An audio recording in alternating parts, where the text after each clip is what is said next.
honestly think that a lot of the success that we're seeing right now with Kick is fabricated.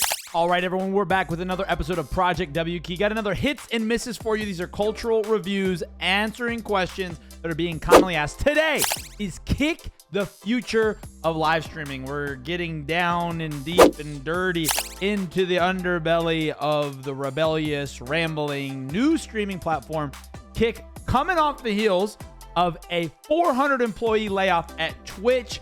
Lots of buzz asking the question, is Kick where it's at? Let's check it out. Y'all know how we do these episodes. I go through 5 points, hits and misses. A hit means, man, I love it. A miss means kind of fell short. We'll tally it up for a total of 5. Answering the question, man, is this a good thing? Is this a bad thing? Is it something you should use? Is it something that you should have in your life? And ultimately, not trying to draw conclusions, but inviting conversation. Let's get it. Here we are. Here's Kick on the app. So right off the rip, I'm going to hit it with a miss in that it's an exact copy of Twitch. For something that's supposed to be innovative and the thing that's supposed to replace the other thing, maybe you want to start by not just having a different name, but different features. It's like being on Twitch. It's just green. While it might be better for creators, and we'll talk about that in a second, the question ultimately is it better for consumers? In our creator-centered economy, my biggest pet peeve is that we're losing sight of what we're really here to do, and that's serve people. As people with a talent, as people with a service, it's not about the business, it's about the customer. And not enough people, I think, are asking the question, what is it like for Kick as a consumer? And so a big miss for me is that it's just a design for design, feature for feature, a copy of Twitch.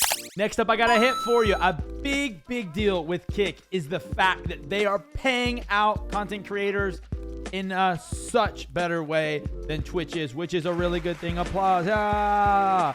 Twitch, unfortunately, is losing their way with the community and the creators. And earlier this year, this fall actually, in 2022, they reversed some timeless agreements with creators, taking the historic 70-30 split with some of their biggest creators and capping it at 100K earned, which is a big blow, and making the standard share of that split being 50-50. Now, for anyone who doesn't know, subs are someone watching telling that content creator, I want to subscribe to you, in a similar fashion of someone saying, I want to subscribe to Netflix.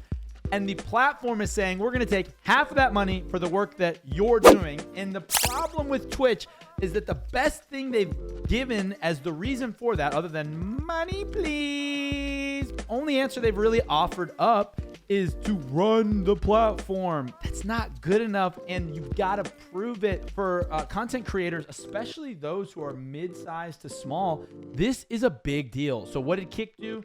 They offer a 95% split, meaning creators get 95% of the sub revenue. This is a big deal. Kick Streamers EU, shout out on Twitter.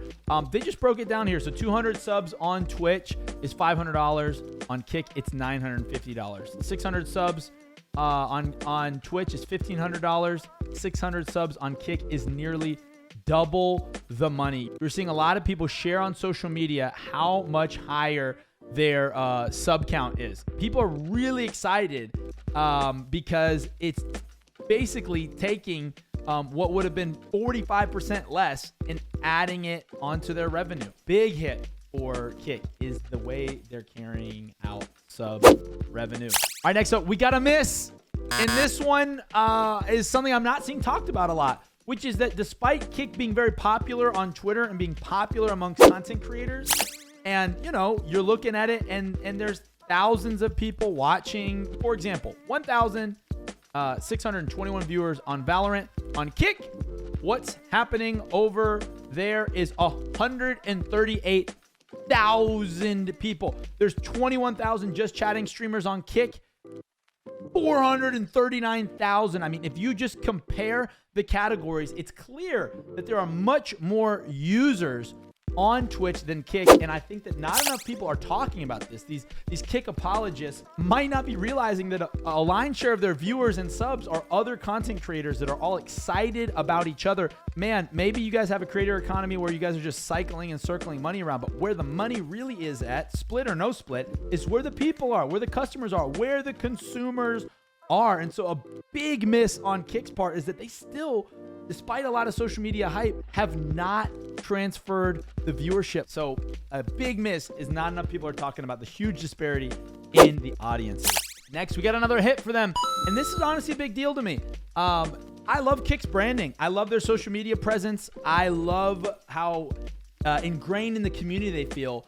Twitch and so many social media companies feel very distant from the community. They feel like it's like corporate suits talking gamer speak or content creator speak. And honestly, Kick kind of feels like for the people, by the people, which would make sense. I'm just noticing right now how similar their branding is to mine. I promise I did not steal that, but I love it. Kick, maybe we should have a deal after this video. I don't know if you'll like me, but I mean, just like them showing people getting tattoos. Check this out, man. They're getting impressions from Mr. Beast. This is great. Big signing of Hikaru onto the Kick family. I love this design. I think it's great. I mean, this feels very grassroots. They're like, we just came out with our app. That's a big hit. A great job on the design and being in touch with the community. All right, y'all. The score stands 2 hits to 2 misses. And y'all buckle up for this one because it's going to get a little conspiracy theory up in here. My last ranking is going to be a miss. I honestly think that a lot of the success that we're seeing right now with Kick is fabricated. And it's very curious to me. There's even some screenshots going around showing people subscribing to these people's channels are members of the Kick staff. This was sent to me by one of my friends, Big E. Hey, first off, bro, I love you, man. Like, we're locals in Charlotte. Like, we should get coffee or food. I won't dox you. So I'm not trying to call you out. Do you, boo-boo? I love you a lot. But even this screenshot is very sus, like a W spam. And it's like 1, 2, 3 W spam. Like, I don't know, man. Like, it just, a lot of it feels very fabricated. And unfortunately, because of the quality of people that are running it and the nature to which Kick started, I kind of question whether a lot of the success streamers are seeing, sub split or no sub split, is being infused under the surface, that Kick is buying subs for content creators to convince them to stay on Kick and bring other content creators, especially small to mid-sized ones, over to the platform. 3 months ago, Ludwig talked about this and broke down some of his thoughts, warning us. It does seem, however, that the most used category on the website is slot streams. Specifically, the slot streams that are no longer allowed on Twitch of stake.com. Now, remember, Twitch bans gambling, Stake being the #1 purveyor of that, and then Kick started mostly as a response to not being able to gamble in front of minors, something that's highly addictive. And this is what he's referencing. You can see this is one of the biggest streamers on the platform right now. Why does this matter? Well, it was discovered from a couple of people last night, Quarantine and also CoffeeZilla, that Kick.com is a project of Stake.com. I think there's no need to look for the business model anymore. It's a stake investment. And then there's some information here that shows that the Discord server in the subreddit were both owned and operated by somebody on the Stake team, and that a lot of people were tweeting out November 19th when Kick.com was originally launched for Stake giveaways. And then even more damning, if you go to Stake.com's LinkedIn, there were a lot of job opportunities. Kick is interesting because it's founded by a gambling company.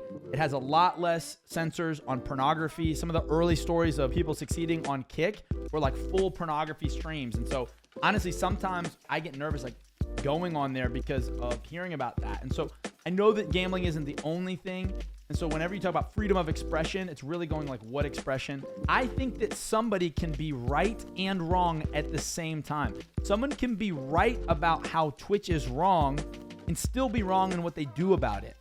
And so don't be misled by all the Kick apologists talking about how wrong Twitch is and convincing you that just because they point out the problem, that they also know the solution. Remember, pointing out the problem is actually the easiest place to start. Creating solution is what separates geniuses and wannabes. It's what really makes somebody. Today in our world, we're pretty aware of what's wrong with our world.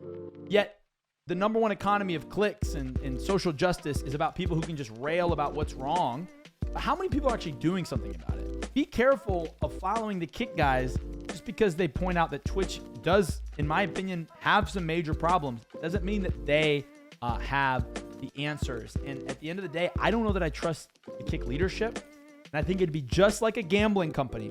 It'd be just like a young upstart company who is really trying to get people by the money and who has a lot of money. A question I want to ask is, how come somebody goes from having 50 subs on Twitch to 300 on Kick? It's something I'm seeing over and over and over again, and it just doesn't add up. I don't think Kick is going to make the distance because I think that they are built on hype, and I think that they are more a reaction to Twitch's downfall than a true better improvement and solution. You can see this by their design. You can see this by the fact that they haven't come anywhere near close to converting the amount of users and viewers, but I don't think it's going to be a competitor to Twitch.